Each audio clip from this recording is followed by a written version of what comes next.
مجھے لگتا ہے کہ مذہبی طبقات کی اس وقت جو ناکامی ہے، جو ارریلیونسی ہے سوسائٹی کے ساتھ، اس کی سب سے بڑی وجہ یہ ہے کہ وہ لوگوں کی اپروول کے لحاظ سے گفتگو کرتے ہیں،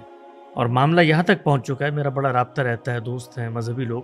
بہت ساری چیزیں جو ان کو لگتا ہے بیان ہونی چاہیے ہیں، وہ اس وقت یہ کہہ کر بیان نہیں کر سکتے کہ اگر ہم نے یہ بیان کر دی تو ہماری آڈینس اس کو اس طریقے سے پرسیو کرے گی۔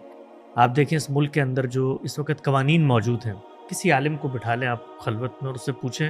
وہ سب آپ کو یہ کہیں گے کہ یار یہ اسلام کے مطابق نہیں ہے۔ لیکن جس وقت وہ کسی فورم پر یہ بات کرنا شروع کر دیں گے تو کوئی کہے گا مغرب کا ایجنٹ کو کہے گا، مشرق کا ایجنٹ کو کہے گا، ملالہ یوسف زئی کو کہے گا، اسرائیل کو یہ کوئی وہ بک گیا، یہ ہو گیا۔ لیکن مجھے یہ لگتا ہے کہ کچھ لوگوں کو اس سے اوپر اٹھنا چاہیے اور اس سے بے نیاز ہو کر کے لوگ کیا کہتے ہیں، گالیاں دیتے ہیں، سچی بات کر دیں، آج نہیں 2 سال بعد، 100 سال بعد، 200 سال بعد کم سے کم ایک آواز رہے گی سوسائٹی میں، ہسٹری کے طور پہ اورینٹل اسٹڈیز میں لوگ پڑھا لیں گے